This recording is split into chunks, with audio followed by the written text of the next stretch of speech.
좋으신 하나님, 좋으신 하나님, 참 좋으신 나의 하나님,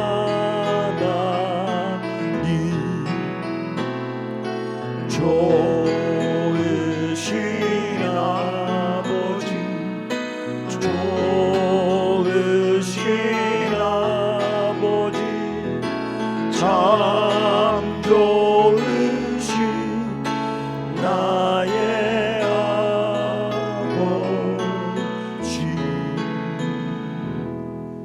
하나님께서 우리에게 주시는 말씀, 주기도문 기록되어 있는 본문 두 군데를 읽습니다. 누가복음 11장 1절부터 먼저 읽습니다. 예수께서 한 곳에서 기도하시고 마치심에 제자 중 하나가 여짜오되, 주여, 요한이 자기 제자들에게 기도를 가르친 것과 같이 우리에게도 가르쳐 주옵소서. 예수께서 이르시되, 너희는 기도할 때에 이렇게 하라. 아버지여, 이름이 거룩히 여김을 받으시오며 나라가 임하시오며 우리에게 날마다 일용할 양식을 주시옵고 우리가 우리에게 죄 지은 모든 사람을 용서하오니 우리 죄도 사하여 주시옵고 우리를 시험에 들게 하지 마시옵소서 하라. 마태복음 6장 9절입니다. 그러므로 너희는 이렇게 기도하라. 하늘에 계신 우리 아버지여, 이름이 거룩히 여김을 받으시오며 나라가 임하시오며 뜻이 하늘에서 이루어진 것 같이 땅에서도 이루어지이다. 오늘날 우리에게 일용할 양식을 주시옵고 우리가 우리에게 죄 지은 자를 사하여 준 것 같이 우리 죄를 사하여 주시옵고 우리를 시험에 들게 하지 마시옵고 다만 악에서 구하시옵소서. 나라와 권세와 영광이 아버지께 영원히 있사옵나이다. 아멘. 이것은 하나님의 말씀입니다. 하나님의 말씀은 능치 못함이 없습니다. 할렐루야. 하나님 아버지, 오늘 아침 저희는 하나님을 높이는 방법의 다양함을 생각하며 말씀 앞에 섭니다. 하나님의 말씀을 온전히 받고 순종하고자 하는 마음이 하나님을 얼마나 높이는 일인지 생각하며 주님의 말씀을 가까이 합니다. 오 하나님, 저희 삶의 절대적 판단의 기준이 하나님의 말씀이며 저희 선택과 행동의 유일한 기준이 하나님의 말씀임을 고백합니다. 이렇게 하나님의 말씀을 붙들고 살아가는 것이 하나님을 온전히 높이고 예배하는 참된 믿음의 행위임을 믿습니다. 그러하기에 오늘 아침 기다립니다. 오셔서 말씀하여 주옵소서. 하나님의 말씀이 사람의 생각을 이기고 사람의 생각을 고치고 사람의 마음을 살리는 줄 믿습니다. 오늘 아침 그 기적 같은 일이 저희 생각 속에, 삶 속에, 마음 속에 일어나게 하옵소서. 주 예수님 이름으로 기도하옵나이다. 아멘. 할렐루야. 주교도민 강해 13번째 시간입니다. 이 짧은 기도를 목사님은 어찌 이리 길게 강의를 하십니까? 그러게요. 하나하나 살피니까 또 은혜가 쏟아지고 깨달음이 드러납니다. 우리 하나님 말씀 앞에 함께 나아가도록 합시다. 할렐루야. 가족들을 외국에 보내고 제가 몇 년 동안 기러기 아빠로 살았던 시절이 있었습니다. 오늘 시작하는 얘기는 그 시절의 이야기입니다. 그 몇 년 동안 제 외로움이 매우 컸습니다. 그런데 제가 매우 외롭다는 것을 가족들에게 설명할 수 없었어요. 왜냐하면 가족들이 외국에서 씨름하는 것이 훨씬 더 고통스럽고 그 고통을 생각하는 것이 제게 참 민감한 일이었기 때문입니다. 그래서 국제전화를 얼마나 자주 했었던지, 조금 더 싼 국제전화 시스템이 있는지 얼마나 찾았던지, 그때가 참 생각이 많이 납니다. 그 시절 힘들어하고 외로워했던 내 아이들에게 제가 세 가지를 꼭 기억하며 살자고 당부했었습니다. 첫 번째, 나는 대한민국 대표 선수다라는 것을 꼭 기억하라. 대한민국의 이름 잊지 말라는 거죠. 여러분, 외국에 나가서 살면 내가 무슨 일을 하면 김상건이가 뭘 했다 말하는 게 아니고요, 한국 놈들 어땠다 이런단 말입니다. 그러니까 외국에 나가면 내가 대한민국 대표 선수라는 것을 잊어서는 안 되겠습니다. 두 번째, 나는 하나님의 아들이고 딸이다. 내가 하나님의 이름으로 설명되는 사람이라는 것을 잊지 마라. 제가 강조해서 가르쳤습니다. 세 번째는 나는 김상근 목사의 아들이고 딸이다. 보잘것없지만 너네 아버지 이름 소중히 여겨라. 그렇게 세 가지를 자주 당부했습니다. 저는 그것을 기억하고 산다면 상황에 따라 흔들리는 것을 이겨낼 수 있다고 믿었습니다. 내가 속한 나라를 생각하면 함부로 살 수 없고, 내가 믿는 하나님을 생각하면 담대하게 살 수 있고요, 우리 가족을 생각하고 내 아버지를 생각하면 어려움을 이겨낼 수 있다. 지금도 그렇게 믿고 있습니다. 여러분, 무슨 뜻이 담긴 얘기일까요? 오늘 왜 시사감에 이런 얘기를 하게 됩니까? 이름과 관련된 이야기입니다. 우리는 다 이름으로 소속을 구분할 수 있습니다. 내가 어디에 소속되어 있느냐, 나는 누구의 관계 속에 있느냐, 나는 어떤 존재인가, 다 이름으로 구분하고 설명할 수 있습니다. 나는 대한민국에 소속된 국민이다. 나는 하나님께 속한 믿음의 사람이다. 나는 김상근 목사와 함께하는 가족이다. 우리 아이들이 이 세 가지를 꼭 기억하고 뿌리 없이 흔들리는 존재들처럼 함부로 외국에 참 함부로 사는 애들이 많거든요. 그렇게 살지 않기를 바랐습니다. 여러분, 이런 식의 소속과 관계를 밝히고 분별하는 기준이 이름 안에 있는 것 같습니다. 가만히 보면 우리는 다 무슨 이름으로 정리됩니다. 규정됩니다. 그래서 우리는 더 나은 이름을 가지기 원하고요, 더 나은 이름에 가까이 있고 속하기를 원합니다. 내가 나온 대학이 얼마나 높은 이름인지 설명하려고 그러고, 내가 아는 사람 중에 얼마나 잘 나가는 이름이 있는지 자꾸만 되뇌이곤 합니다. 그렇다면 오늘 아침 우리는 어떤 이름에 속하고 어떤 이름으로 설명할 수 있는 사람인가요? 생각해 보셨습니까? 여러분, 어떤 명함을 가지고 사람들에게 뽐내고 살아갑니까? 혹시 여러분이 속한 그 이름이 우리를 안전하게 만듭니까? 그런 이름으로 나를 설명하는 것이 나를 더 빛나게 만듭니까? 그리스도인은 어떤 이름 안에 있는 존재인지요, 제가 제 아이들에게 당부하듯이 우리 성도들에게도 꼭 좀 당부하고 싶어요. 여러분, 무슨 구 무슨 동에 사는지 자꾸 설명하고 싶죠. 어떤 아파트 단지에 사는지 그게 나를 설명하는 게 되었으면 싶지만, 일상 삶 속에서 절대로 잊지 말아야 됩니다. 나를 설명하는 진짜 이름이 무엇이어야 하는가? 여러분, 어떤 이름 안에 존재합니까? 쉽게 대답할 수 있습니다. 그리스도인은 그리스도의 이름으로 기도하고 하나님의 이름의 영광을 위하여 살아가는 사람, 이런 답을 우리가 쉽게 할 수 있습니다. 여러분, 이렇게 대답할 수 있겠죠. 그렇지만 우리의 대답이 너무 가볍지 않기를 바랍니다. 그렇게 말하는 의미를 진짜 알고 있습니까? 나는 그리스도의 이름으로 기도하는 사람이다. 나는 하나님의 이름의 영광을 위해 살아가는 사람이다. 멋진 말 같지만 그게 여러분의 삶하고 무슨 상관이 있습니까? 진짜로 그렇게 살고 있냐 이 말입니다. 그 말의 뜻에 책임지며 살고 있느냐 이 말입니다. 여러분, 참 무거운 말이거든요. 진짜 이것을 기억하면 지금 내가 살듯이 못 삽니다. 그런데 가벼워요. 나는 예수의 이름으로 기도합니다. 나는 어느 교회 성도입니다. 나는 하나님을 믿는 사람입니다. 가벼워. 그 무게를 잘 모르고 사는 것이 태반인 것 같습니다. 만일 이 땅에 있는 그리스도인들이 내가 그리스도인이라는 사실, 내가 그리스도의 백성이고 하나님의 자녀라는 사실에 대한 무거운 깨달음이 있다면 세상은 지금 이렇지 않을 겁니다. 참 생각 없이 그리스도인이라고 말하고 다닙니다. 나는 어떤 교회 다닙니다. 함부로 말합니다. 별뜻 없이 교회 다니는 사람이라고 자기를 설명합니다. 그래도 괜찮을까요? 여러분, 주님 앞에 서는 날 우리가 했던 말, 우리가 한 행동에 대해서 어떻게 책임지려고 그러는지요? 주님은 참된 기도를 가르쳐 주시면서 진지하게 우리로 하여금 질문하고 또 대답하게 만드십니다.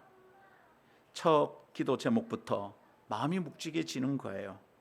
내가 이 기도를 암송하여 기도할 수 있다고 해서 이 기도를 안다고 착각하지 말고 진실되게 반응하고 진지하게 생각하며 살아갑시다.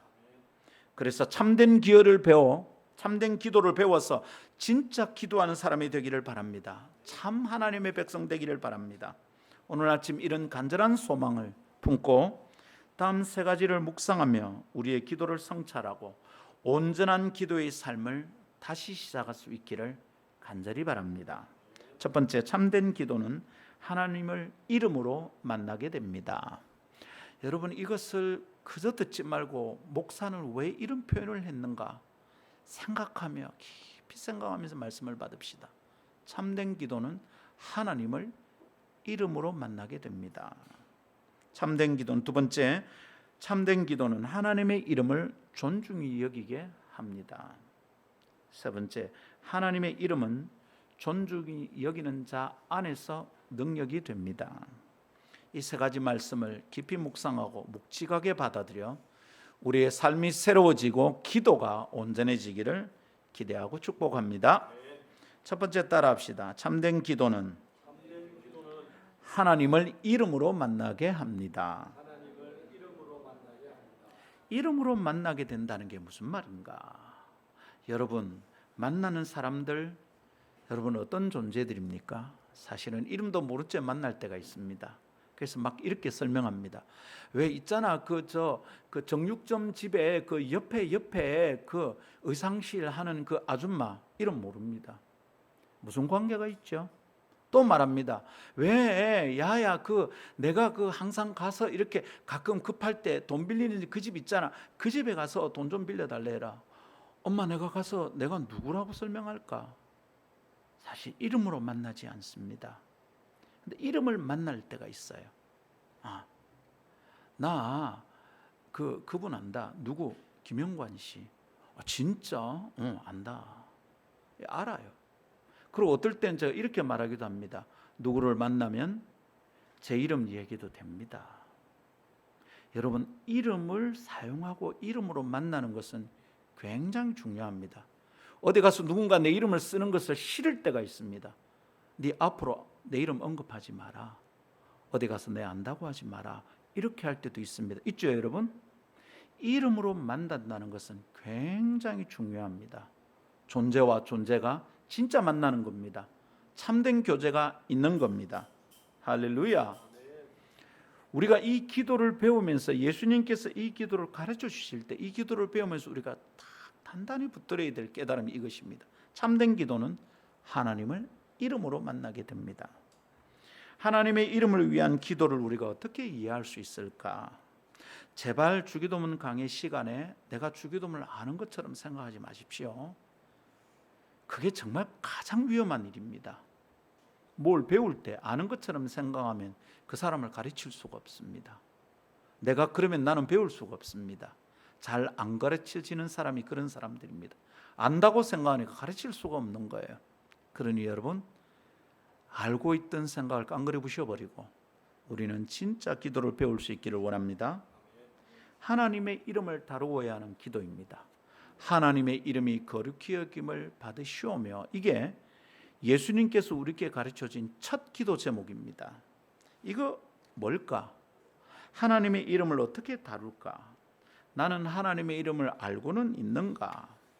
지난주일 강론에서 이것을 먼저 좀 다루었습니다. 하나님의 이름의 뜻을 생각했었습니다. 기억하십니까?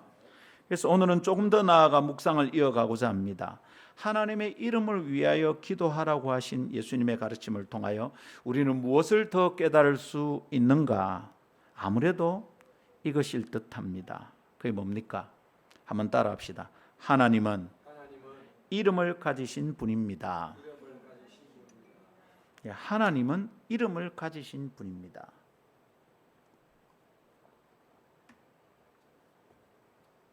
하나님의 이름을 거룩히 여김 받기를 원합니다. 기도한다면 제일 먼저 하나님이 이름이 있구나. 하나님은 이름을 가지신 분이다 라는 거예요. 하나님은 이름을 가지고 계십니다. 그랬어요. 그게 뭡니까? 생각해 봅시다. 이름이 뭡니까? 이름이 언제 필요합니까? 이름은 존재하는 모든 것의 본질을 설명하는 표현입니다. 이름이란 그냥 글이 아닙니다. 존재하는 것에 대한 일종의 증명입니다. 이름을 알고 있다는 것은 그 존재를 알고 있다는 뜻입니다.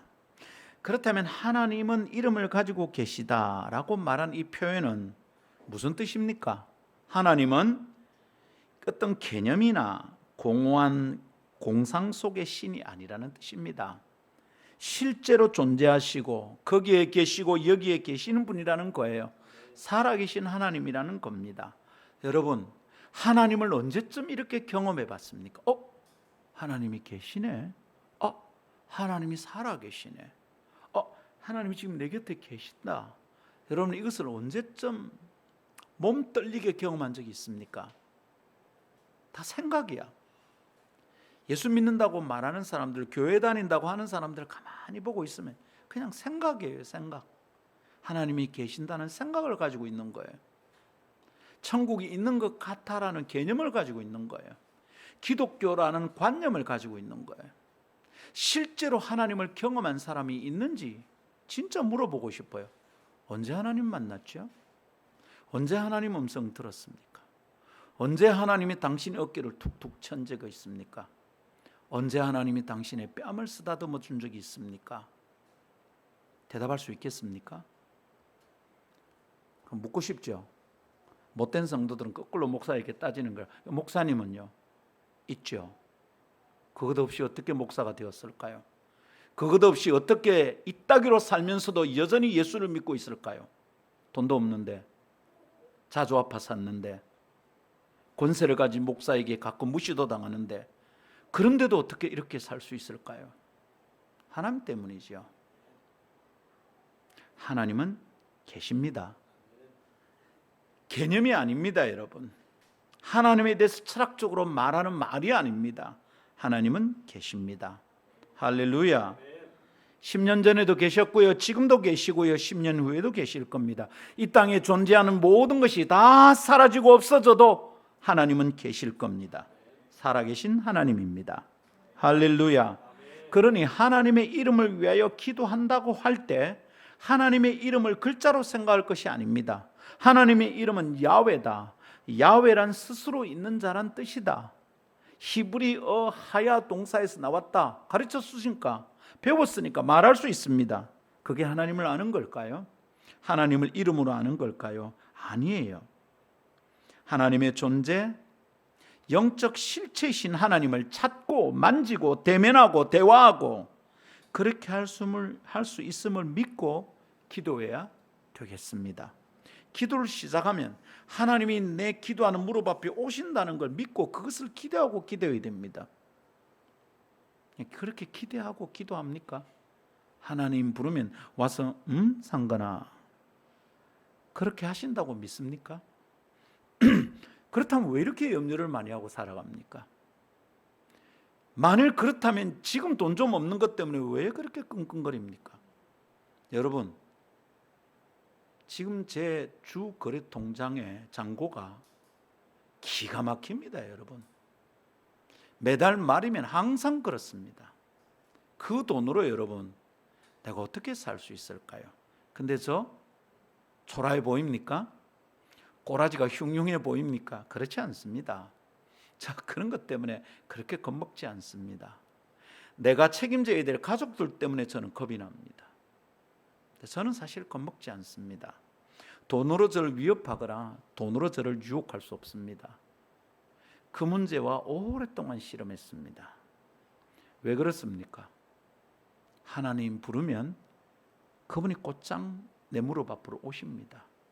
그리고 제가 제 돈 문제를 의탁하고 기도했을 때 하나님이 응답해 주시지 않은 적이 없습니다. 바로 지난주에도, 바로 지난달에도, 미안하지만 어저께도 그런 일이 있습니다. 기도하면 하나님이 응답하십니다. 왜 그렇습니까? 하나님은 존재하시는 분이기 때문입니다. 영적인 실체입니다. 이걸 안 믿는 사람들은 어떻게 합니까? 자꾸 누구 탓을 합니다. 자가 그래가 내가 그때 힘들어졌다. 그때부터 어떤 집에서는 자기 아를 탓합니다. 글마 태어나고부터 우리 집 사업이 안 됐다 이가. 그런 아버지를 가끔 만나거든요. 하나님이 계십니다. 할렐루야. 내가 구하면 그분은 만날 수 있고 그분의 손을 만질 수 있습니다. 그분은 가끔 내 어깨를 감싸주십니다. 기가 막히는 경험들이 있습니다, 여러분. 정말로 기가 막힙니다. 안 믿으니까 아무 일도 안 일어나는 겁니다. 근데 기도할 때 하나님을 그렇게 만날 수 있습니다. 이름을 가지신 분이라는 걸 꼭 기억합시다. 할렐루야. 이렇게 말하면 이건 어떤 이에게는 귀찮고 부담스러울 겁니다. 하나님 항상 내 곁에 있다고. 엄마 어째 사노? 여러분, 아버지가 없는 곳에서 아무렇게나 하는 아들이 아버지 앞에서는 그 짓을 다 할 수 없잖아요. 아버지 없을 때 몰래 아버지 양복 주머니에 있는 지갑에서 5만 원 꺼내기도 하지만 아버지 보는 앞에서 지갑 딱 꺼내가지고 5만 원 꺼낼 수 있습니까? 그거 못합니다. 아버지 없을 때 우리 꼰대 아니나 우리 영감쟁이 말할 수 있지만 아버지 있는데 그럴 수 있습니까? 못합니다. 그렇게 할 수 없듯이 하나님의 존재를 실감하는 사람이 있다면 그 사람 살아가는 방식이 완전히 바뀔 겁니다. 하나님 없다고 생각하니까 그러고 오는 거죠. 가만히 보면 정말 웃깁니다. 하나님 있다고 생각하면 저 사람이 저럴까 싶어요. 그런데 함부로 살거든요. 왜 그럴까요? 하나님 없다고 생각하니까 그렇지. 하나님 위에서 딱 보고 계신다고 생각해 보세요. 그따구 욕을 하겠습니까? 그렇게 사람을 함부로 무시하겠냐고요. 주먹을 함부로 휘두르겠냐고요. 이중장부를 가지고 자기 회사 돈을 사적으로 아무렇게나 쓰겠냐고요. 그래서 여러분, 하나님은 실체로 계시고 만날 수 있고 만질 수도 있고 대면할 수도 있다라는 말은 굉장히 부담스러울 수 있을 겁니다. 그러나 다른 한편 이 깨달음과 인식은 기도의 방식과 삶의 질을 완전히 바꾸어 버릴 수 있습니다. 하나님은 개념이 아닙니다. 그래서 만날 수 있고 만질 수 있고 부르면 응답하시는 분입니다. 하나님의 이름은 철학적인 뜻도 아닙니다. 하나님은 내 실제의 삶이 됩니다. 하나님은 내 인생이 됩니다. 하나님은 멀리 있는 전설 속의 신이 아니라 내 삶으로 들어와서 간섭하시는 분입니다. 하나님은 내 안에 계십니다. 내 앞에, 내 곁에, 내 위에, 내 뒤에 계십니다. 하나님은 내 삶에 무시할 수 없는 현실입니다. 하나님을 무시하고 지나갈 수 없습니다. 아무도 없는 것 같고 텅 빈 곳 같지만 깨끗하게 닦인 유리를 사람의 몸은 통과할 수 없습니다. 냅다 달면 유리에 받쳐서 다칩니다. 하나님 안 보이는 것 같죠? 계십니다. 현실입니다. 무시하고 달리는 자는 유리창에 부딪혀서 코가 깨지듯이 큰일 날 일이 일어납니다. 여러분, 하나님이 그런 분이라는 것을 이름으로 알고 인지하고 그것을 중심 삼아 드리는 기도가 참된 기도입니다. 그런 기도 응답됩니다. 그런 기도, 하나님의 존재를 인식하며 하나님의 이름을 부르는 기도는 응답됩니다. 이 경험이 있으니 통장의 잔고가 좀 모자라도 담대하게 오늘을 살고 내일을 계획합니다. 8월 말이면 바르셀로나 갈 일을 꿈꿉니다. 세상에. 어제 저녁 아내와 잠시 의논했습니다. 여보, 내 티켓 값은 바르셀로나에서 왔는데 당신 티켓 값은 어떻게 될까? 막 얘기를 나눕니다. 걱정해서 하는 얘기 아닙니다. 하나님이 응답하셔도 우리는 그 기도가 어떻게 이루어질지 계획을 세우고 꿈꾸고 실행을 생각해야 합니다. 여러분, 겁내지 않습니다. 지금 현재 통장 잔고로는 바르셀로나 갔다 오면 큰일 납니다. 아니 못 갑니다. 근데 어떻게 목사님은 그런 걸 계획합니까? 하나님을 찾으면 그분이 나의 삶이 되어 주십니다. 오늘 아침 이 말씀을 듣고 나누는 모든 성도들에게 이 깨달음을 얻고 이 진리를 붙들고 새로운 기도의 차원이 열리기를 기대합니다. 여러분의 삶이 새로워지기를 축복합니다. 할렐루야. 자, 하나님은 이름을 가지신 존재다라는 말의 뜻을 1차로 생각했습니다. 하나님이 이름을 가지셨다. 그 다음은 이름을 가지셨으니 그 이름을 불러 찾고 만날 수 있는 분이 하나님이라는 묵상을 굳게 붙들기를 바랍니다. 내가 부르면 만날 수 있다 이 말이죠. 어떤 사람들의 기도라는 것을 들어보며 아쉽고 탄식이 나오려고 그럴 때가 있어요. 하나님이 계신다고 생각하며 하는 기도일까 싶어요. 어떻게 저걸 겁없이 기도하나 싶습니다. 어떤 기도는요, 예배 안에 함께하는 성도들에게 하는 설교 같습니다. 대표 기도를 가만히 들어보면 저거 하나님이 들으라고 하는 거가, 여기 앉아있는 사람이 들으라고 하는 거가 막 헷갈립니다. 어떻게 기도를 저렇게 모험하게 할까? 뭘 가르치려고 기도하는 것 같아요. 그럼 하나님을 가르치는 겁니까? 모험하잖아요. 결국 성도들 들으라는 겁니다. 내가 너희들한테 할 말이 있다 이 말입니다. 예배당 확 박차고 나가고 싶어요. 저런 무엄한 짓을 하나. 하나님이 계시다고 안 믿고 있구나 저 사람. 하나님이 계시고 저 기도를 듣는다면 어떻게 저따구로 말을 할 수가 있어. 너무 겁이 나요 여러분. 구약 같으면 불이 떨어져서 그 사람은 벼락 맞아 죽을 거야. 하나님을 생각하며 하는 기도가 아니라는 거예요. 의도가 너무 다분해요. 사람을 향하는 의도가 있다 이 말이에요. 어떤 기도는 하나님을 막 가르치려고 하는 것 같고요, 하나님이 좀 똑바로 알아들어야 된다고 강조하는 것 같아요. 하나님 천국은 있습니다. 하나님 천국이 계신데 하나님 보고 하나님 천국은 있습니다. 뭐 하는 거야? 하나님을 가르치는 거 아니에요? 이상한 말잔치입니다 여러분. 겁나게 멋진 말들인데 아무 소용이 없습니다. 하나님은 한마디도 기도를 들었다고 생각하지 않을 기도를 드리는 거예요.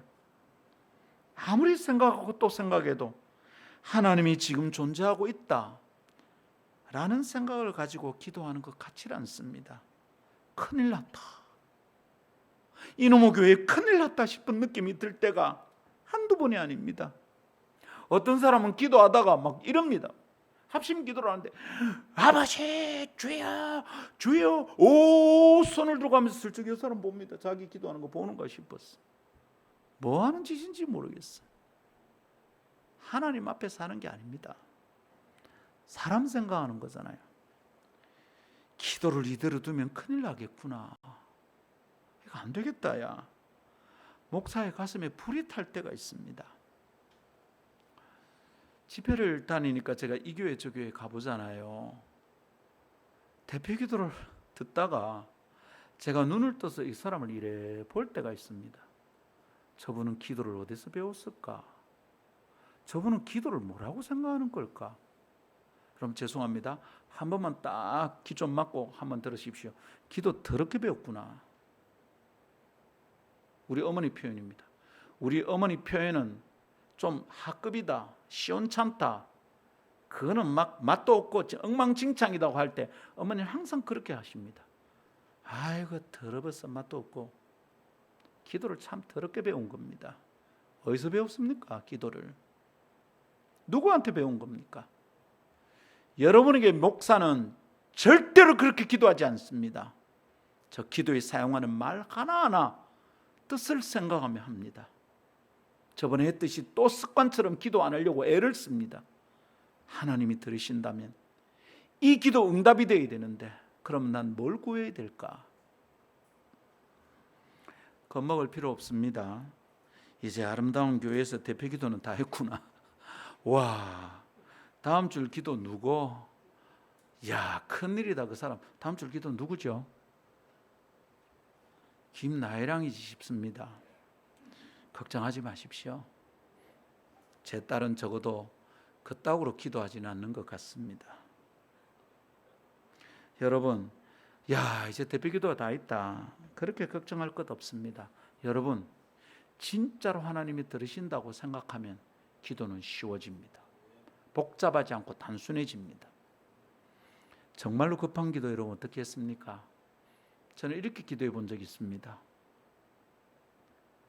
제가 속한 선교단체에서 청소년 잡지를 한 달에 한 번 찍어내는데 알돌이라는 잡지가 있었어요. 지금도 제 목양실에는 그 과오로가 다 모여 있습니다. 하나도 빠지면 한 달도 빠짐없이 다 모아놨습니다. 115만 원입니다. 토요일 큰 모임 마치고 돌아오는데 월요일까지 달랍니다. 큰 소리 쳤습니다. 네, 돈이 없는데 며칠만 좀 연기해주면 안 되겠습니까? 말하지 않았습니다. 하나님의 사람은 쪽팔리게 그런 말 안 합니다. 네, 그러고 집으로 안 가고 예배당 기도실에 들어갔습니다. 여러분, 제가 어떻게 기도했을까요? 위대하시고 전능하시고 높이 계신 온 우주의 하나님 아버지, 먹이시고 살리시고 고아의 가부가 되신, 웃기시네. 진짜 내가 하나님께 기도해야 되고 내가 너무 궁급한 시간에는 여러분 그렇게 기도하지 않습니다. 뭔 그런 잘난 척을 합니다. 하나님 아버지, 월요일까지 110만 원입니다. 아버지 110만 원, 110만 원 하나님 110만 원. 마음에 확신이 올 때까지 기도했습니다. 한 1시간 반쯤 기도한 것 같아요. 마음이 환해집니다. 기도 받으셨구나. 그 자리에 딱 일어났습니다. 집에 와서 여보 110만 원 붙잡고 말하지 않았습니다. 맛있게 밥 먹었습니다. 주일날 교회 갔습니다. 응답하신다면 누굴 통해서 응답하실까? 장로님이 악수라고 손을 잡는데 여기 봉투가 있겠나? 맨손입니다. 저 집사님이 또 악수하자고 손 내밉니다. 여기 봉투가 있겠지? 맨손이네. 이 군사님도 맨손. 예배가 다 마쳤습니다.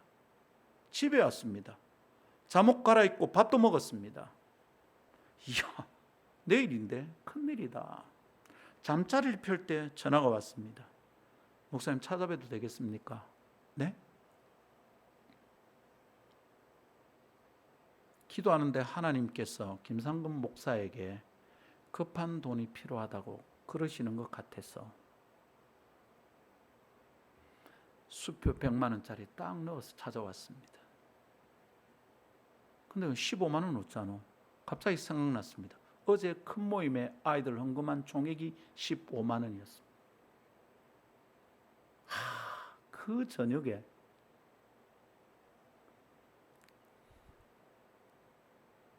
하나님은 목사가 입으로 한 약속 못 지켜서 창피스럽게 될까 봐 염려해 주시는 것 같아요. 그런 일이 제 삶에는 1000가지 만가지도 넘습니다. 그러니 지금 내 통장에 잔고가 딸랑거린다고 제가 크게 겁먹겠습니까? 하나님 살아계십니다.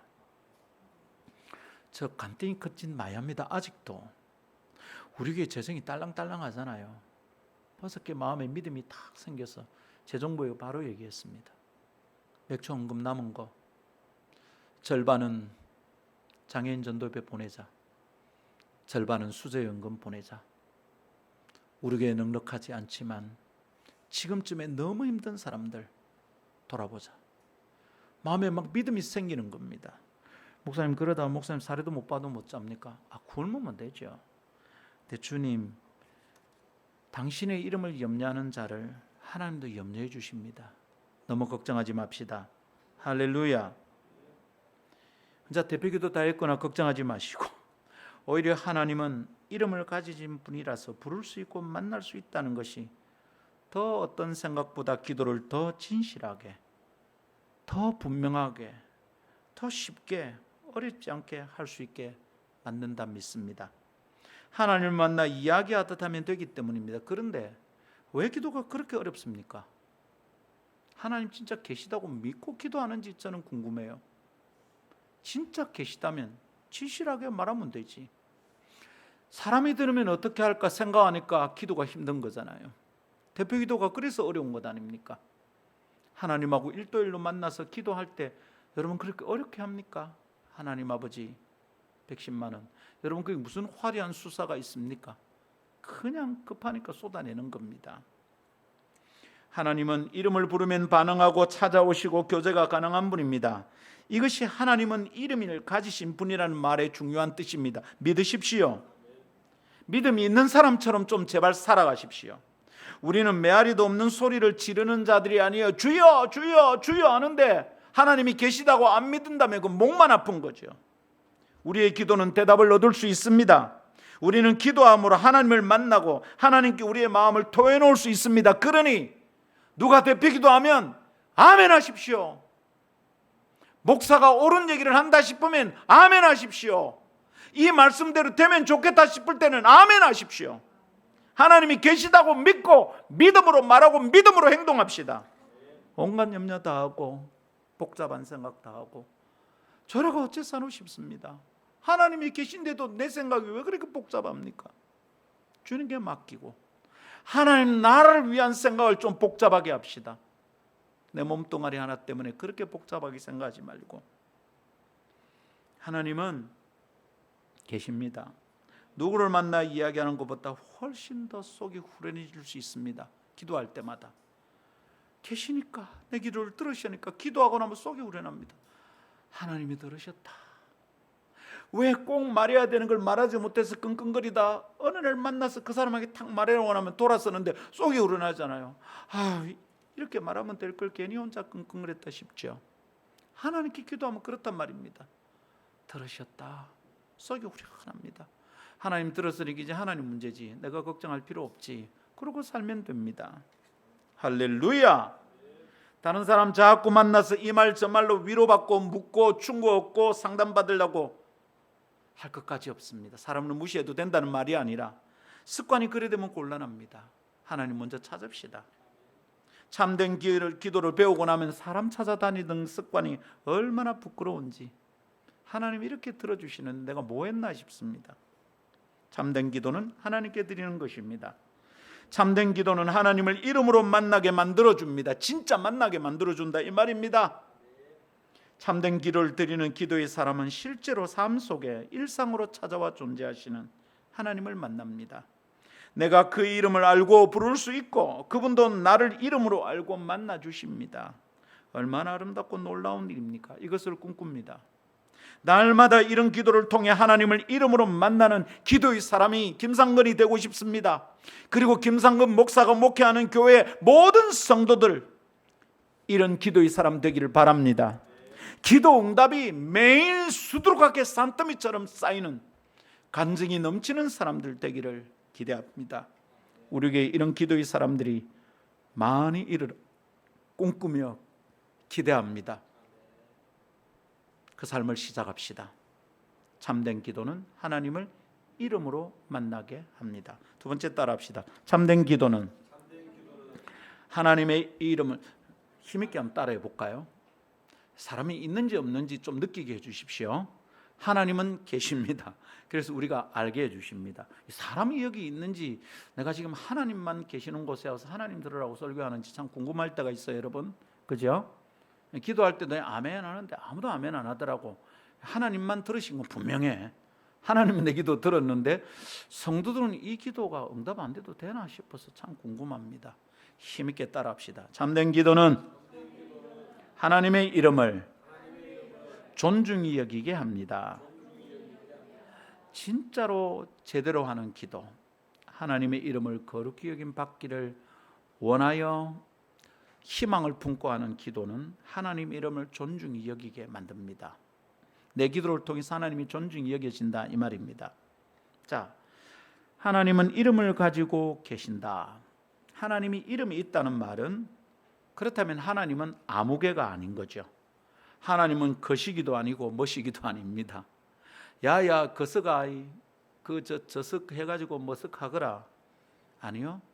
하나님은 그런 머시기, 거시기, 저석, 머석, 아무개가 아닙니다. 하나님은 이름을 가지신 분입니다. 하나님은 결코 아무개처럼 다루고 대할 분이 아닙니다. 이 말 깊이 들으십시오. 교회 다니는 사람들 이런 사람 많다요. 이 말입니다. 하나님은 그냥 아무개처럼 여겨요.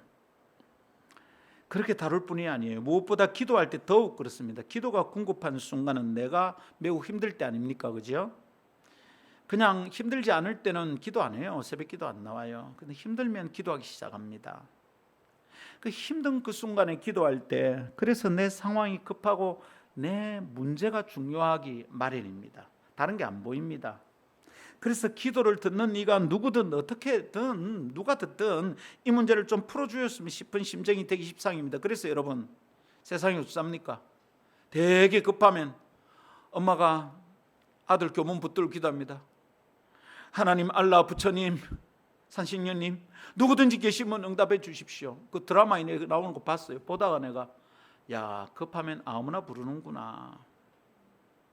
기도를 듣는 이가 있다면 그게 뭐 하나님이든 부처든 알라든 산신령이든 무슨 옥황상제든 누구든 들어주면 좋겠다. 그런 심정이 될 때가 있잖아요.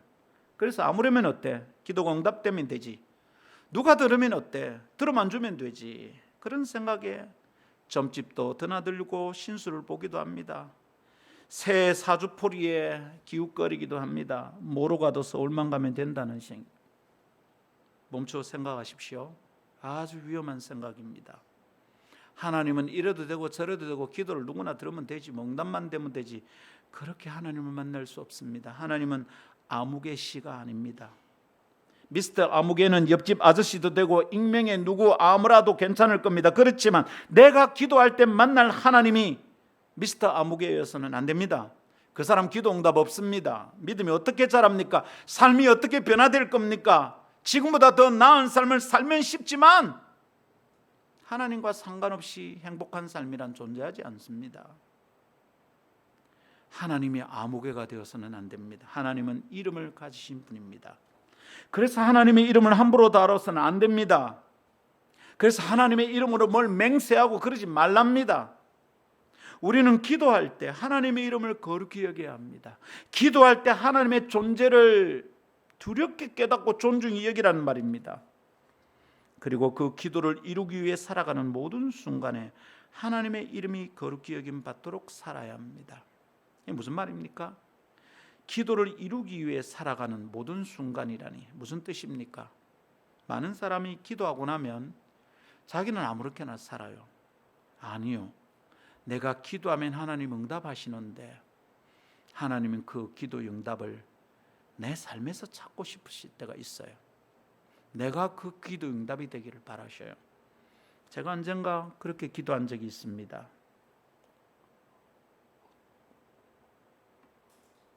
10대 사역을 하는데 한도 끝도 없는 거예요. 애들이 한 6개월 하고 나면 괜찮아졌다 싶은데 여름에 사고 칩니다. 와, 이거 어째야 되나. 한 아이를 상담을 하는데 한 학기도는 잘 챙겨놨는데 기숙사 마치고 집에 갔어요. 집이 엉망진창이라 야가 또 망가졌어. 온 겁니다. 모임이 안 나와. 찾아갔습니다. 그 똑똑한 아들이 가는 학교입니다. 기숙사에 있는. 찾아갔더니 애가 더 나빠져가 왔어요. 이거 어떻게 된 건가. 참 안타까웠습니다. 여러분. 너무 힘들었어. 얘가 왜 이렇게 됐나. 지겨하면 망가지는 겁니다.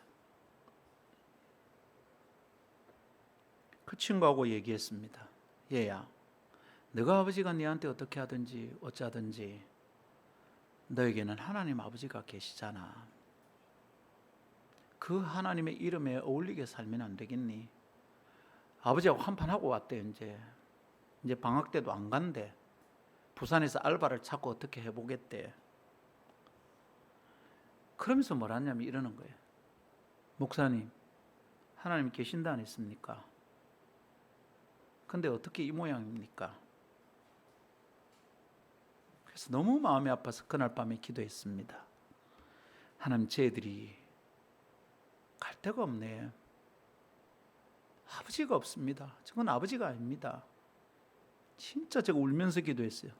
근데 마음의 음성이 딱 들립니다. 네가 아버지 해줘라.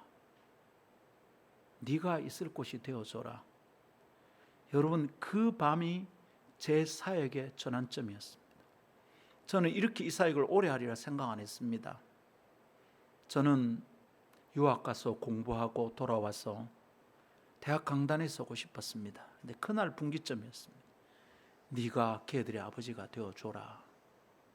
내가 한 기도의 응답이 될 수 있다는 것을 그날 깊이 깨달았습니다. 그리고 그 녀석에게 말했습니다. 내가 네 아버지 할게. 여러분, 우리는 기도하고 무책임하게 잊으면 안 됩니다. 그 기도를 이루기 위해서 살아가야 합니다. 내가 그 기도 응답이 되어야 합니다. 하나님, 저분 좀 도와주십시오. 주님이 말씀하시면 네가 도와줘라. 알겠습니다. 하나님의 명령입니다. 그럼 순종해야 합니다. 내 주머니에 돈이 있든 없든 상관없습니다. 순종해야 합니다. 하나님, 자아를 좀 가르칠 사람이 없는데 네가 학비 좀 대줘라. 예, 알겠습니다. 그러면서 지금까지 살아왔습니다. 내 아이가 학원도 못 가는데 너무 학비 대주는 게 쉬운 일이겠습니까? 미친 또라이가 아니고는 어떻게 그렇게 살겠습니까? 근데 기도할 때마다 주님이 네가 먼저 해봐라. 그래서 온 힘을 다해서 순종을 해본 겁니다. 예, 기도를 이루기 위해서 살아보겠습니다. 우리 성도들 그렇게 삽시다. 내가 이 기도를 이루기 위해서 살아가고 이런 방식으로 살아가면 적어도 내 삶 주변에 그렇게 고통스러운 삶을 사는 사람은 없을 겁니다. 그 기도할 때마다 우리는 하나님의 이름이 거룩히 받도록 살아야 합니다. 예, 주님의 이름을 함부로 더럽히지 않도록 살지요. 하나님의 사람이 어떻게 사는지 보여드리며 살지요. 그렇게 살아야 되겠습니다. 이미 지난 주일 강론에서 다루었지만 우리가 기도한다고 하나님의 이름이 거룩해지는 것은 아니라 그랬죠. 그럼 뭡니까? 우리 때문에 하는 기도입니다. 예수님이 우리를 똑바로 살아라고 그 기도를 가르쳐 주신 겁니다. 기도하는 우리의 태도와 삶에 대한 결단이고 헌신의 뜻이 담긴 기도다, 이 말입니다. 그러니 기도하는 대로 살고 기도를 이루기 위해서 살아갑시다. 기도에서 부르는 하나님의 이름에 합당하게 살아가도록 합시다. 우리는 하나님의 이름을 아무개로 여기고 아무렇게나 다루어서는 안 됩니다. 그렇게 여기며 사는 것이 강력하게 요청됩니다. 기도하는 나는 하나님의 이름을 존중히 여겨야 합니다. 외국에 나가는 순간 대한민국 국민은 누구든지 이 나라를 대표하는 대표 선수가 된다 말했습니다. 그들은 아무개라고 내 이름을 기억하는 것이 아닙니다. Ugly Korean, 한국 놈 이상하다, 그렇게 기억한다 이 말입니다. 그러니 여러분, 공항에서부터 조심해야 합니다. 공항에서 여러분 국적 다 표가 납니다. 동양인 똑같이 생겼죠. 국제공항에서 여러분 전 정확하게 일본 사람, 중국 사람, 한국 사람 구분할 수 있습니다. 한두 번 해본 거 아닙니다. 대반에 표납니다. 그래서 조심해야 되겠구나. 공항에서 특별히 조심했습니다. 공항에서 특별히 내 딸에 대할 때 더 자상하게 하려고 애를 썼습니다. 저거는 일본 사람 같은데 한국 사람이네. 대체로 일본 사람들이 조용조용하고 참 예의 바릅니다. 시끄러우면 중국 사람 아니면 한국 사람입니다. 근데 한국 사람은 중국 사람처럼 무식하게 아이고 참, 이걸 또 유튜브에서 중국 사람이 들으면 안 되는데 사실입니다. 나가면 우리는 대한민국 대표 선수입니다. 뿐 아니라 우리는 하나님의 이름을 위하여 기도할 때마다 마찬가지의 생각을 붙들고 있어야 됩니다. 내가 사는 것이 저 예수쟁이 놈들, 저 더러운 예수쟁이들, 그렇게 사람들의 기억에 남도록 해서는 안 됩니다. 여러분 주변에 있는 사람들이 여러분을 어떻게 기억하고 있습니까? 조심해야 됩니다. 하나님은 이름을 가지신 분입니다. 하나님을 믿는다는 나는 그 하나님의 일에 대한 책임을 져야 되는 사람입니다. 잘못 살아가면 하나님의 이름을 함부로 다루는 겁니다. 우리는 하나님의 이름을 거룩히 여기는 삶을 살도록 합시다. 하나님의 이름을 위한 광고판이다. 내가 내 삶에 지금 하나님의 이름을 광고로 달고 다닌다, 그렇게 생각합시다. 그래서 하나님의 이름이 언급되는 순간이 오면 그런 상황에서는 내 편한 대로 행동하고 살아서는 안 됩니다. 얘기했죠. 지난번 예배당 건물주가 너가 하나님 전능하다며 100만 원 올리는 거 뭐가 힘드노? 그 순간 깨끗하게 일어났습니다. 그 예배당 망치로 뜯을 때 여러분 내 살점이 떨어지는 것 같았어요. 진짜 눈물 났습니다. 청년들 다 돌아가고 새벽 1시까지 우리 세 식구 남았어. 그 강목 좀 살려보려고 제 딸이요 소나기 아프도록 못을 뽑았습니다. 못을 너무 잘 뽑더라고 우리 딸내미가. 못 뽑기 달인이 됐어. 여러분 그때 모아놨던 강목으로 여기 공사할 때 다 썼습니다. 여기 다 그 강목 들어가 있습니다. 새로 산 강목 아무것도 없습니다. 눈물 납니다. 왜 그랬습니까? 왜 그 고생했습니까? 하나님 이름이 걸려 있잖아. 하면 안 돼. 여러분 술 한잔 마신다고 지옥 가는 것 아닙니다. 그러나 누군가 이런 말을 하면 딱 멈춰야 됩니다. 뭐 교회 다니는 사람 다 한 잔씩 하던데. 그럼 하면 안 됩니다. 저보고 누가 이래요. 목사님도 가끔 한 잔 하는 것 같은데. 내 눈에서 레이저가 나왔습니다. 모욕인데 내하고 한번 붙어보자는 말이가. 동창회 갔는데 그 소리를 합니다. 농담이다. 농담이라도 할 수 없는 말이 있어. 너가 아버지 이름 함부로 안 부르잖아. 근데 지금 네가 내 아버지 이름을 함부로 부르잖아. 저 동창회 가서 그렇게 무게 주지 않습니다. 내 동창들 내가 동창회 나오는 거 되게 좋아합니다. 근데 그날 왜 안 갑니다. 참 지저분한 놈들이구나.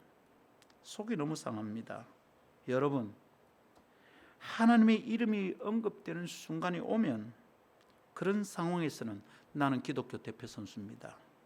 내 편한 대로 행동하면 안 됩니다.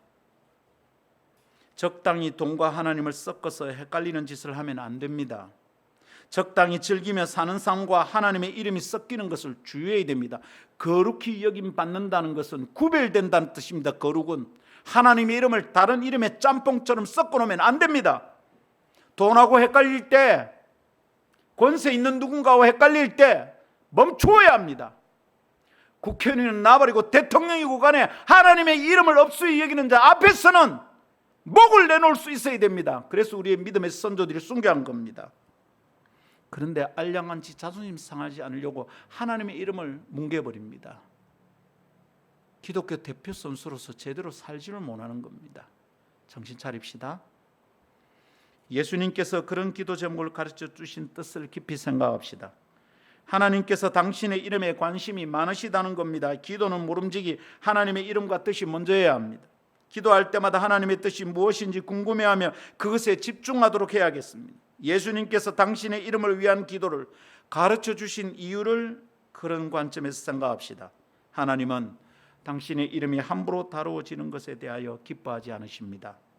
하나님은 당신의 이름이 거룩히 여김 받는 것에 관심이 많으십니다. 그러니 제발 하나님의 자녀들이여 하나님의 이름을 거룩히 여기는 삶을 살도록 합시다. 그렇다면 하나님의 이름을 거룩히 여김 받기를 위하여 올려드리는 기도는 그 결과 하나님의 이름이 높아지게 될 겁니다.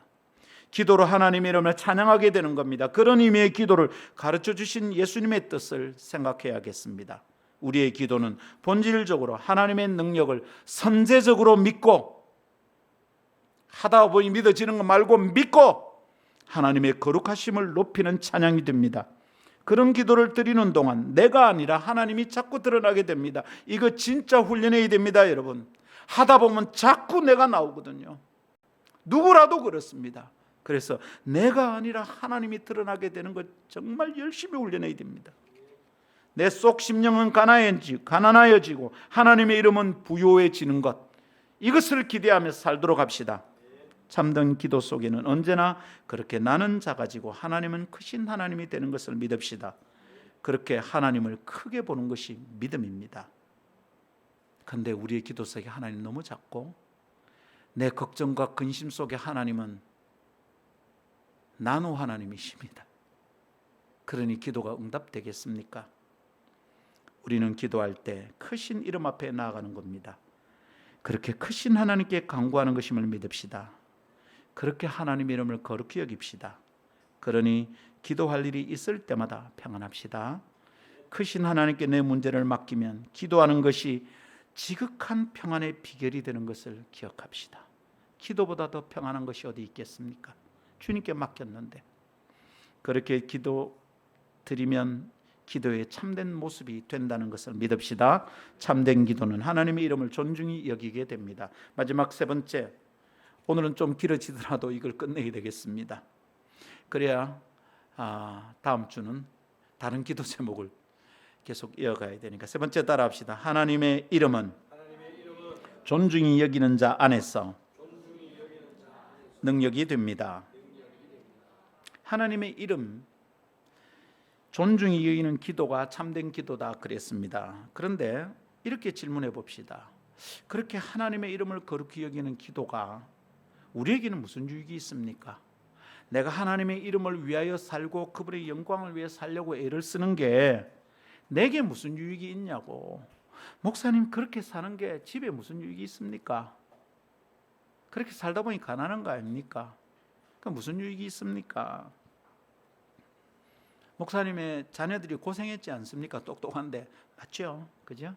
근데 아직 안 끝났습니다. 제 기도 아직 안 끝났습니다. 이게 우리에게 무슨 유익이 있을까요? 상황과 형편이 너무도 급해서 기도를 하는데 하나님의 이름을 거룩히 여기는 것에 마음을 쓰고 있으면 내 급한 형편은 어떻게 되느냐고, 이 문제는 누가 도와주냐고, 내 문제는 어떻게 풀어지냐고 실존적인 질문이 남아 있잖아요. 우리는 질문이 많은 삶을 살고 있으니 그런 질문을 하는 것은 자연스러워요. 문제가 너무 많으니까. 기억합시다. 우리의 삶에는 늘 문제가 넘치고 질문이 많습니다. 그러나 하나님의 말씀 속엔 답이 있습니다. 이걸 믿는 게 믿음입니다. 답을 상황 속에서 찾으려니까 답답해지는 겁니다. 내 상황 속에서는 질문이 넘치고 문제투성이고요. 답은 주님의 말씀 속에 있습니다. 주님은 이런 말씀으로 우리가 궁금해하는 것에 힌트를 주셨습니다. 사무엘상 2장 30절입니다. 이거 누구한테 하신 말씀인지 한번 맞춰보실래요? 그러므로 이스라엘 하나님 나 여호와가 말하노라.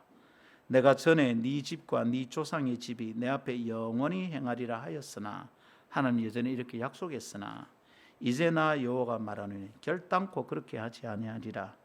나를 존중히 여기는 자를 내가 존중히 여기고 나를 멸시하는 자를 내가 경멸하리라. 하나님 이거 누구한테 하신 말씀 같습니까?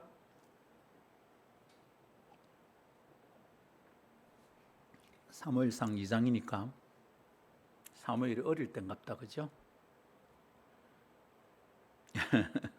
엘리한테 한 말씀이죠. 하나님을 존중히 여기는 자를 하나님께서 존중히 여겨 주신답니다. 집안이 멸족당할 정도의 위기를 자처했던 엘리 제사장에게 주신 주님의 말씀입니다. 그의 아들들이 하나님의 제사와 이름을 더럽히는 것에 분노하신 하나님께서 엘리에게 경고하신 말씀입니다. 네 아새끼 잘못 키웠다. 그리고 주님이 징계하신 거예요. 그 집안에 영원할 것이라고 약속하신 것을 거두겠답니다. 그리고 당신을 멸시한 아들들로 인해서 하나님도 그 집안을 경멸하실 것이라고 책망하신 겁니다. 이거 참 무섭습니다, 여러분. 목사로서 저는 이 본문이 진짜 떨립니다. 내 아이들이 하나님의 이름을 무시하면 우리 집안이 쫄딱 망하는구나. 우리 아이들이 큰일 나겠구나. 너무 겁납니다. 이제는 아이들이 다 컸으니까, 전에는 나 때문에 우리 아이들이 망가질까 봐 늘 겁이 났거든요. 제가 헤매면 꼭 우리 딸내미를 건드리는 겁니다. 진짜 막 틀림없이 그랬습니다. 오죽했으면 우리 딸이 아빠 좀 잘해요. 지가 힘들어진다고. 근데 요즘은 저 이제 뭐 은퇴할 때 다 돼가는데 우리 아이들이 어떻게 살까 너무 걱정이 많이 됩니다. 여러분, 주님께서 하신 책망 잘 들어보면 그 속에서 희망도 보입니다. 뭐죠? 하나님을 존중히 여기는 자를 하나님께서 존중히 여겨 주시겠다는 겁니다. 희망이 있네. 하나님께서 귀하게 보시는 사람들이 있는데 하나님이 누구를 귀하게 보시느냐? 그들은 하나님을 존중히 여기는 사람들이랍니다. 그렇다면 하나님께서 존중히 여기는 사람들의 삶의 상황과 부딪힌 문제들은 어떻게 될까요? 하나님을 막 존중히 여기는데 그 사람들 어떻게 사냐고. 내가 급하다면, 내가 하나님을 존중히 여기면 하나님도 나를 존중히 여겨 주셔서 급하게 보시는 거죠, 내 문제를. 아브라함이 이삭을 바칠 때를 보십시오. 아브라함이 하나님 명령에 순종해 칼을 들었을 때 하나님이 급했어요. 아브라함은 아무렇지도 않게 칼을 들었어. 근데 하나님이 급했어. 두 번 거듭하여 급하게 아브라함을 부르십니다. 아브라함아, 아브라함아. 아브라함을 말리신 겁니다. 하나님의 뜻을 존중히 여기는 아브라함을 하나님도 존중히 여겨주신 거예요. 아브라함의 급한 일을 하나님도 급하게 보신 거예요. 하나님은 아브라함을 함부로 대하지 않으셨어요. 네 아들 죽여봐. 야 그만해. 함부로 대하신 게 아닙니다. 하나님이 급하셨어요. 하나님에게 아브라함은 아무개 씨가 아니셨어요. 아브라함에게 하나님은 거시기가 아니었고 하나님도 아브라함을 머시기로 보지 않았습니다. 하나님은 당신의 이름을 존중히 대하는 아브라함의 이름을 존중히 대해 주셨습니다. 여러분 이게 얼마나 복된 일인지 좀 상상 좀 하십시오. 하나님이 내가 하나님을 존중히 여기면 하나님이 나를 존중히 여기신다 이 말입니다. 그러니 기도할 때마다 내 형편과 문제에만 집중하고 급해서 버둥거리지 맙시다. 하나님의 이름이 거룩히 여김을 받기를 소망하며 기도합시다. 하나님 내 문제가 이렇다 할지라도 이 문제를 통하여 주님이 영광 받으실 줄 믿습니다. 저 사람은 왜 저렇게 날 때부터 장애인이 되었습니까? 제자들이 묻습니다. 그 아버지의 죄입니까? 저 사람의 죄입니까? 예수님 말했습니다. 그 아버지의 죄도 그 아이의 죄도 아니다. 그저 저 사람을 통하여 하나님이 무슨 일을 하시려고 하는 거다. 힘들고 어려울 때마다 병이 들어서 어덕일 때마다 생각합시다. 하나님 이 일을 통해서 주님 무슨 일을 하시려고 합니까? 기도하며 나아갑시다. 하나님의 이름을 존중히 여기는 자에게 무슨 유익이 있을까? 질문하면 더 좋은 답이 하나 더 있습니다. 다윗입니다. 사무엘상 17장 45절을 읽어봅시다. 다윗이 블레셋 사람에게 이르되, 이 블레셋 사람 누굽니까? 골리앗입니다. 너는 칼과 창과 단창으로 내게 나아오거니와 나는 만군의 여호와 이름 곧 네가 모욕하는 이스라엘 군대의 하나님의 이름으로 네게 나아가노라. 할렐루야. 무기를 치렁치렁 달고 갑옷을 붙이고 들고 나오는 골리앗과 마주선 소년 다윗은 무엇으로 나가서 싸우고 있습니까? 이 소년의 무기가 도대체 뭡니까? 그 소년은 하나님의 이름을 모욕하는 그 거인에게 조금도 주눅들지 않았습니다. 지는 갑옷도 있지 않았습니다. 무기도 없습니다. 오히려 그를 향한 분노가 아무것도 두렵게 만들지 않았습니다. 네가 감히 하나님의 이름을. 소년의 무기는 우리 다 알고 있습니다. 뭐였습니까? 물맷돌이라는 걸 알고 있습니다. 돌멩이 몇 개. 그러나 잘 보십시오. 그 돌멩이 하나에 그 거인이 무너집니까? 그의 무기가 돌멩이 몇 개입니까? 아닙니다. 똑똑히 다시 보십시오. 나는 만군의 여호와 이름 곧 네가 모욕하는 이스라엘 군대의 하나님의 이름으로 네게 나아간다. 네는 칼, 창, 단창 들고 오지만 그게 네 무기지만 내 무기는 뭐라는 겁니까? 하나님의 이름이다. 만군의 여호와 이름, 이스라엘 군대의 하나님의 이름이다. 하나님의 이름, 하나님의 존재, 하나님의 영광, 그것이 다윗에게는 가장 강력한 무기였던 겁니다. 할렐루야. 그 무기로 온 이스라엘이 벌벌 떨며 어쩔 줄 모르던 거인 골리앗을 넘어뜨렸습니다. 다 지 이름 걱정하고 벌벌 떨고 있었어. 아무도 나서지 않았어. 왜? 지 이름 무시당할까 싶었어. 조그만 소년 다윗이 하나님의 이름을 걸고 뛰어나갑니다. 하나님의 이름이 무시당하는데도 숨어서 지 이름이나 간직하고 있던 사람들에게 나타나지 않았던 하나님의 능력이 하나님의 이름을 존중히 여기는 자에게 나타나셨습니다. 온 이스라엘이 벌벌 떨며 어쩔 줄 모르던 거린 골리앗이 이 소년 다윗의 돌멩이에 무너졌습니다. 이겼습니다. 하나님의 이름을 존중히 여기는 자들에게 하나님의 이름은 강력이 됩니다. 하나님의 이름은 능력으로 소유하고 사용하게 됩니다. 보여주고 싶지 않습니까? 놀라운 일이 많이 일어날 줄 믿습니다. 이번 주간 그 일을 경험할 수 있기를 기대합니다. 다음 주일에 여러분 앞에 간증하고 싶습니다. 주님께서 가르쳐 주신 우리의 기도는 하나님의 이름을 간구와 하나님의 이름을 위한 간구가 맨 처음입니다.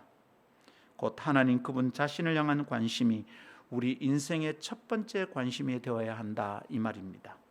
이름을 가지신 하나님은 만날 수 있고 교제할 수 있는 분입니다. 공상 속에 허탄한 신이 아닙니다. 그분은 살아서 우리 곁에 계신 영적 실체십니다. 내 문제가 실제적인 것보다 하나님의 존재가 더욱 실제적입니다.